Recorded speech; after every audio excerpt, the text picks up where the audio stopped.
So hi everyone, my name is Victoria and I am the lead organizer for today's event. We are here to listen to some fabulous elevator pitches from our students today. And here's how it will work. I will allow the presenters to share their screen, turn on their microphone and video, and they will give you their best pitch for their project. And at the end of all of the pitches, we can go into Q&A. So if you have any questions for our wonderful presenters, please post them in the Q&A and we will get to them at the end. So to start, I'd like to turn it over first to Fabiha. Fabiha, if you can turn on your mic and video, we can get started. Okay, my name's Fabiha. I'm going to be sharing my screen first.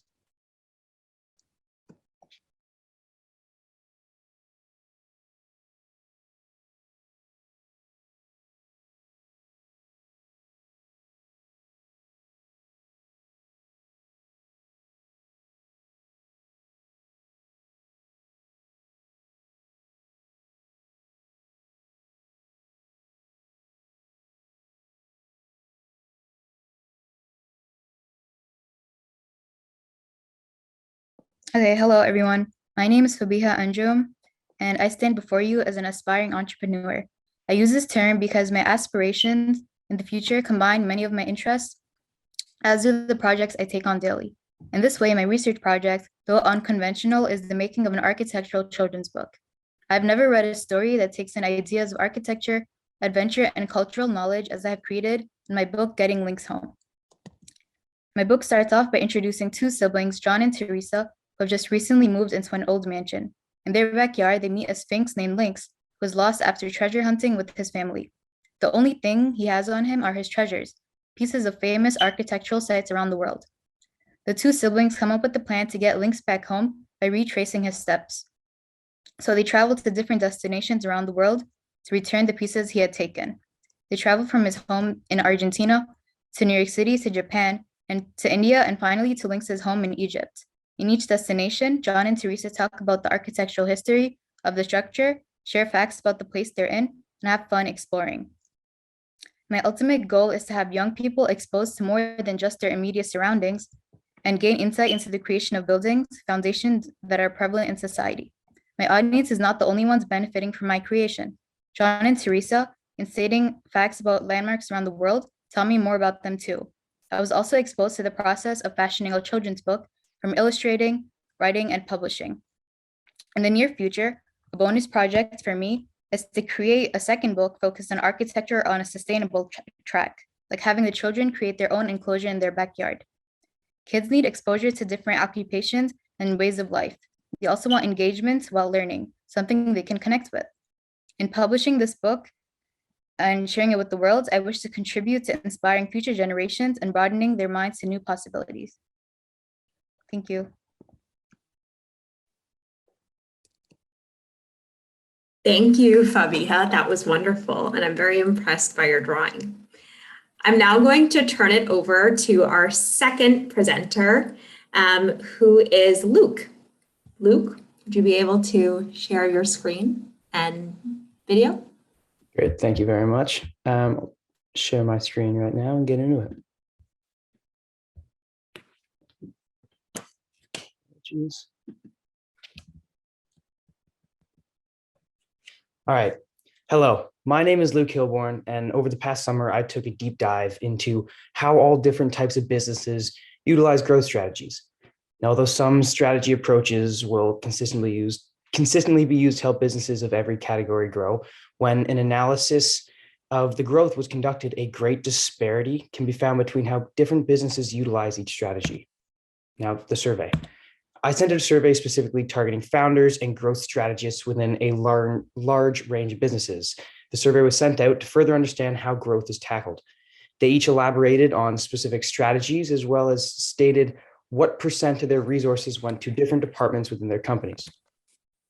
My analysis of the data showed that the disparity was most apparent when evaluating who businesses sell to, so business to business or business to consumer, their stage of development, so startup or mature, and what offering is sold to consumers, so products or services. Now, different categories of business require different approaches to address growth.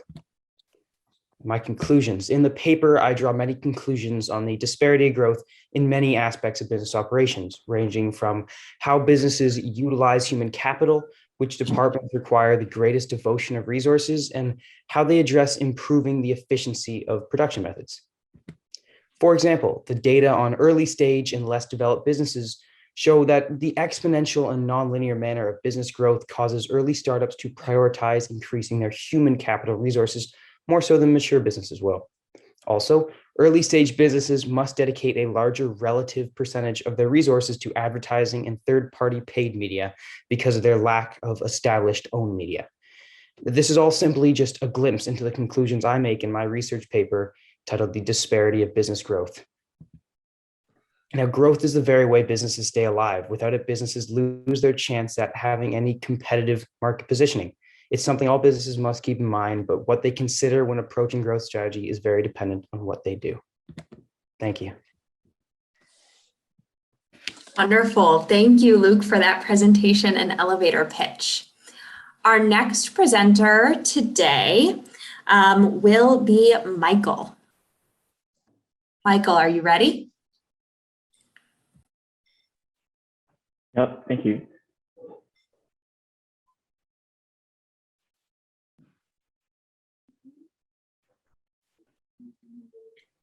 All right. To start today, my research project was on how to run an activism campaign. When COVID-19 started ravaging the world, unwarranted hate started ravaging the Asian American and Pacific Islanders, or AAPI communities. Because the origin of the virus was in Wuhan, China, many people misassociated the cause to the general AAPI community, feeding into their own xenophobia. 2 years later, there have been over 10,000 reports of these hate crimes towards people of Asian descent. Beyond the news, I have personally experienced this and have been impacted. My parents would not let me go on walks or leave the house alone at the start of the pandemic, not because of the coronavirus, but mainly because of potential hate crimes I could be subjected to. There have been shootings and horrific anecdotes passing through my family and friends, and we were more scared of our own safety than our health. Last August, I ran my own Stop AAPI hate campaign on social media addressing this issue and doing my part in a greater responsibility to advocate for change. My campaign goes through a 7-step process on how to effectively run your activism campaign. I planned out my theory of change, charted out key consumer profiles, scheduled posts, executed my plan, and then finally, I reached out for feedback. Weaving together my own anecdotal experience with concrete instructions, I aim to educate on how to address broad social issues, as well as provide perspective on how my own campaign went. Thank you. Thank you, Michael, for the wonderful presentation. Next up for presenters, we have Nakul. Nakul, are you able to share your screen? Yeah, I'm sharing now. Hi, everyone. My presentation is about case studies of ACL mechanisms of injury in American football. I worked on this project with my mentor, Adam Barak, and I wrote blog posts about case studies of NFL players tearing their ACLs. ACL injuries in football are very severe and can hold a player out for over a year depending on the recovery process. I studied contact and non-contact injuries, and I examined 2 cases, Cincinnati Bengals quarterback Joe Burrow's contact ACL injury and Minnesota Vikings running back Dalvin Cook's non-contact injury, and I wrote blog posts about each individual player's injury. To start, I learned about the knee mechanism and how the different ligaments in the knee functioned. I applied medical research papers and video analysis of my case studies to observe any risk factors. With this knowledge, I gained a better understanding of ACL injuries in football. I read medical research papers to find data and analysis of contact and non-contact ACL injuries and used video analysis to observe any risk factors that could have contributed to the injury. This is what I primarily use when writing my posts. I also looked at other examples of ACL injuries to see if I could find any patterns in the player's movements. While writing my blog posts, I learned a lot about the knee and the ACL mechanism and gained a better understanding of different risk factors. that increase the chance of injury, which also include valgus collapse when the knee comes towards the midline of the body, and what part of the leg is anchored to the ground. I also looked at return to play statistics in different positions and with different types of injuries.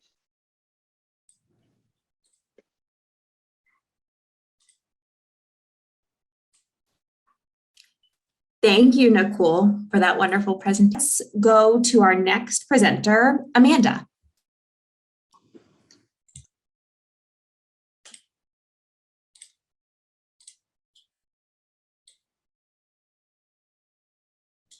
Hi. Sorry, I was, should I share my screen and everything now? Yes. Awesome. Okay. Just give me 1 second. Sorry. I don't actually my school used a different platform other than Zoom during the pandemic. So I'm kind of confused about how to share screen. Oh, no worries. So at the bottom of your screen, you should see a share screen button with an up arrow. Oh, perfect. I'm so sorry again. Okay. No worries. I think that this should work. Okay. Oh, wait. I just wanted to show this, but wait, now it's messing up my screen. Anyways, okay. Is it okay if I start now? Yes, please go ahead. Hi, my name is Amanda Copel, and for 6 hours twice a week, I write to inmates at various prisons around the country. I do this through the company Humans of San Quentin. And I do this because I want to spread the stories that they have and make sure that they are remembered and leave an impact on the greater public. Something that many people write about is surrounding the rights or lack of rights that many prisoners have. Because of my own research, it's painful for me to imagine the conditions that so many people face while on death row. I work with my mentor, Sam, to gain a better understanding of the process by which the death penalty could be declared unconstitutional on a federal level by the Supreme Court. With that knowledge in mind, I have worked to create an op-ed surrounding the way in which the death penalty could be abolished and why that is necessary for future progress. I have been working to submit my op-ed to news sources like the SF Chronicle. My mentor and I looked into several older Supreme Court cases in order to best understand the precedents of cases that surround the death penalty. We examined differences in conservative and liberal viewpoints and traditional views versus radical. We discussed how the politics of the Supreme Court nominations and the presidential elections, as well as how the Supreme Court has changed in recent years. All of this and more went into the long writing process that finalized in my op-ed titled The Inevitable Demise of the Death Penalty, which argues that based on my months of research, I believe that the death penalty not only should be abolished, but will. An outdated and ineffective system, over time states will abolish it, but the Supreme Court should simply cut out the middleman and abolish it instead. This process would be similar to how gay marriage was legalized in the United States. The death penalty fundamentally is a system that goes against the Eighth Amendment. Over time, individual states have abolished it, but ideally, so will the Supreme Court on the federal level. Not only are the conditions of death row downright horrible, but the system itself is incredibly flawed. Thank you. Thank you, Amanda. That was wonderful. I have one final panelist, Meriam.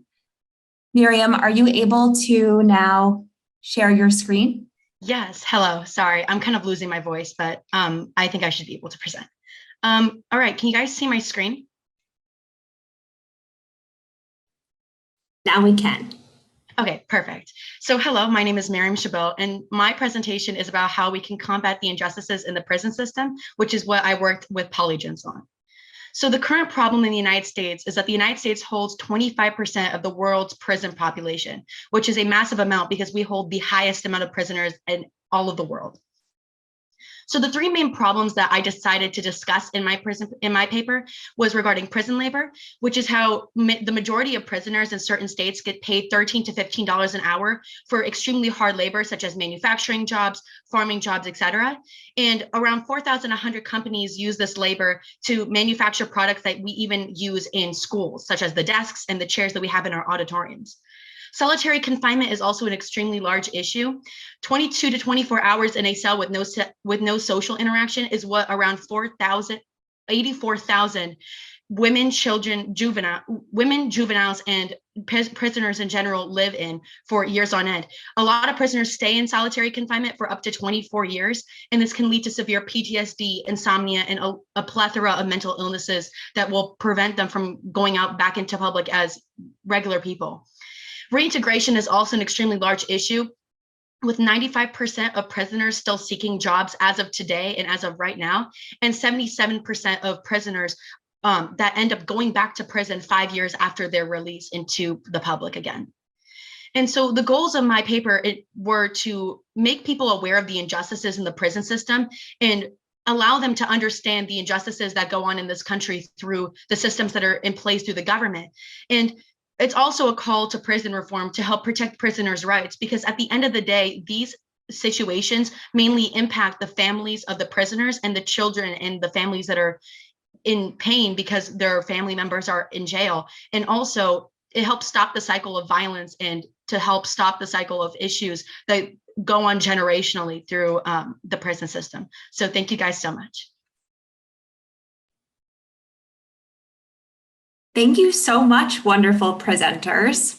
So I'd now like to open the floor for questions, and I'll start off with one that I would love each of you to answer. So we can go in the order that you presented if best, but I'd love to ask you all how you became interested in your topic and how you formed your research question.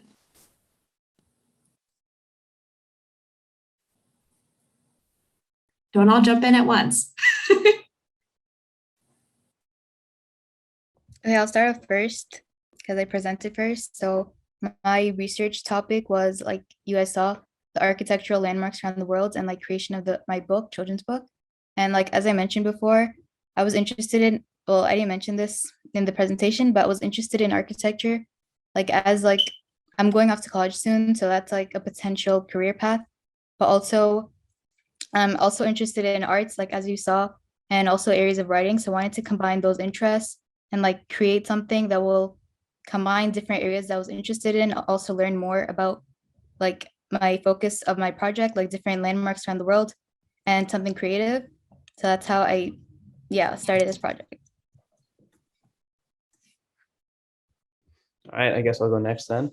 I've kind of bounced around between different interests throughout high school for myself, and I've never really been able to focus in on one. And so I thought I'd try to experience as much as I could. I've done little courses, science related. I've done clubs and other stuff, whatnot, law related as well. And I thought I'd do one last thing for business to see if that was something I'd be interested in. And I kind of did. Topic, disparity of business growth, wasn't something that I felt I needed to do that specifically, but I bounced around between a couple questions, and I just wanted to do something business related to see if it'd be something that I would enjoy. And yeah. My topic was about Asian hate crimes and how to run an activism campaign on that. And so I'm a really business focused student. So I really wanted to tie the marketing experience that I had with a really relevant issue that also affects me. So that's how I settled on that campaign. My project was about knee injuries in football. I'm a big sports fan and I'm interested in sports medicine. So this is just something that ties both those interests together and lets me like explore what's possibly a future career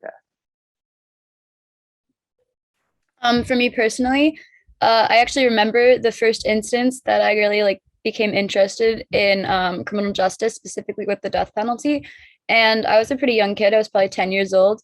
And it was the first time I'd really paid attention to a newspaper. And it was a case about, I think it was 3 men who were under the age of 18 and being considered for the death penalty. And so every day after that, I picked up the newspaper and kept track to see the progression of what was happening with that court case. And ever since then, I've made a specific effort to try to do as much research as I can on the prison system. And that kind of led me to an internship with the program Humans of San Quentin, which seeks to spread the stories of incarcerated people. And that has tied really deeply into my research with Palegians. I still don't know which pronunciation. So I came about my research paper because I read the book, The New Jim Crow by Michelle Alexander during the lockdown. And that book truly really made me fascinated into the prison system. And I feel like it's really, when you're younger, it's kind of like taboo to talk about it because it's just like, okay, you do something wrong, you go to jail. That's it. But we don't really discuss all the instances and all the certain issues that go on through the prison system and what actually occurs when people are incarcerated and why the cycle just continues. And that's really why I chose to do this project, was because that book truly fascinated me on the different aspects of what goes on in the prison system and how it impacts people in different ways. Thank you so much, everyone, for answering that question. It definitely seems like Amanda and Miriam will have a lot to chat about after this together. So one final question for you all, and I'd love to go in the same order if possible. How has your Polygens research and your Polygens project impacted how you think about what you'll do in the future? Do you think you'll continue studying the things that you studied? I think I will, like for the last part of your question, like it solidified my interests and goals, because originally, like when I started this project as well, I wasn't sure how to like go about these different interests that I mentioned, like creating a book. I didn't know where to start, things like that. So my mentor really helped me, like guide me through that process and like do the research part, and illustrating and publishing. Those are like more technical details that I didn't really know how to go about. So that was like really helpful. Like Polygens really helped me with that aspect.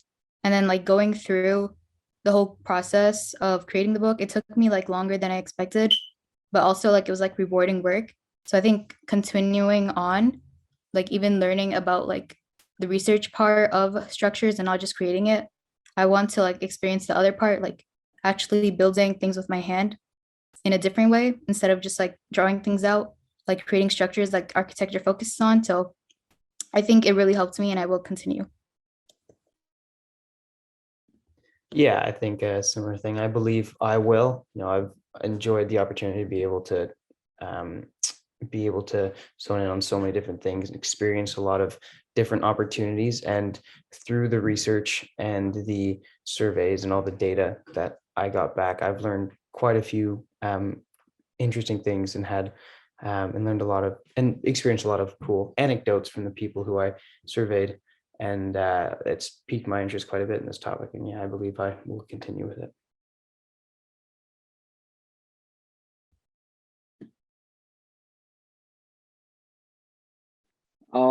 I do think that I am gonna continue with like in this field. My project was really entertaining for me, and I really learned a lot and had a good time doing it.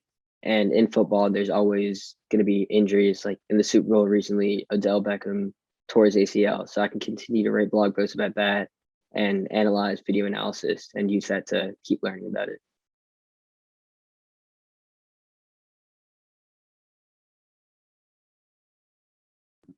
For me personally, I think that I will 100% remain a bit like this research, and I like have been continuing to hold because I technically finished my session over the summer, or finished my Zooms over the I think in October, and ever since then I've been really using that research and a lot of that information to work with my internship. And I also think that that's really played a impactful part of my life, and that's something I want to do when I go to college, is just make sure to remain active and make sure to create as much change with the prison system, specifically with the death penalty, as much as possible. And I think that that is really being attained because it's through my internship, we've really been able to humanize a lot of victims of the social justice system. And I think that that's been something that's really impacted me as an individual. I would have to agree with the rest of the presenters. My project was also extremely entertaining, and I truly found like a love for writing stuff about my topic, which was like prison reform. And I really did enjoy learning about the different aspects of systems in our government. And I definitely will be taking other research classes when I get to college, and I already took AP research this year as well. So I think my love for it will definitely continue. And yeah, I'm really happy that I did this. So yeah, thank you. Thank you, everyone. All right, one final question, and again, we'll go in the same order. What was the most interesting thing that you learned as part of your research project?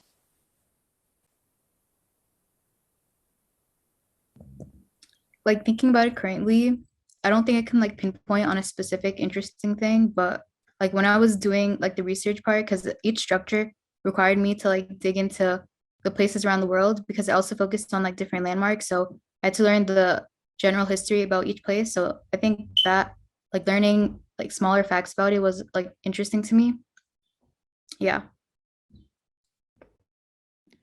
Through my research, I happened to connect with, just by coincidence, connect with someone who goes to the same school that I do and had gone down a very similar path to what ideally I would like to in the next coming years with college and a career path afterwards. And it was a very cool connection that one, I got to learn a lot about the all the information that he gave me. I found was quite interesting because it applied very much so to a job specifically that I may want to do in the future. And I also got to connect with someone that could be a great connection for me years down the road, and got to hear some anecdotes and experiences from his situation, which was quite interesting.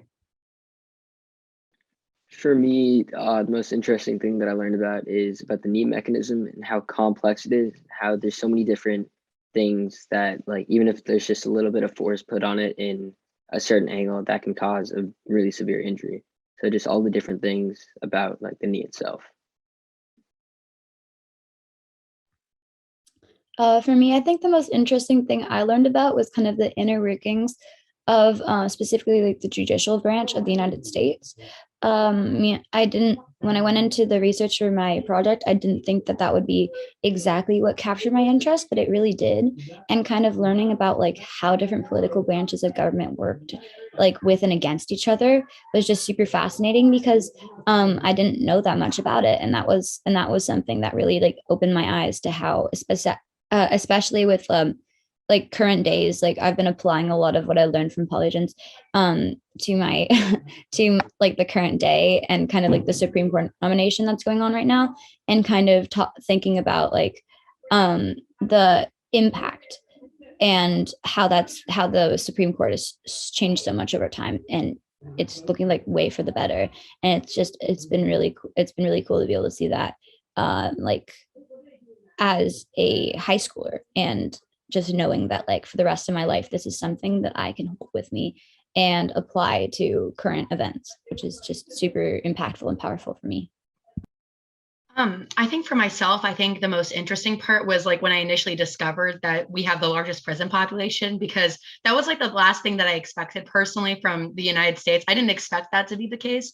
And I think that especially the amount of like issues that prisoners have leaving prison regarding like finding jobs, and then also having them, the fact that a lot of them end up returning back to prison with a new crime after 5 years. I think that was really interesting to me, because I didn't realize the extent to how bad it was, I guess. But, you know, I think that my project really did open my eyes to a lot of things. And I think that, yeah, I just think that it was really fascinating to find out a lot of this information. Thank you so much, everyone, for answering all of those questions. I really enjoyed hearing all that you had to say and a little bit more about your research. So that concludes today's elevator pitch session number 2. I encourage you all to continue checking out other sessions that'll be happening throughout the day. And thank you so much again for all of your hard work. Thank you so much. Thank you. Thank you. Bye. Bye. Thank you again.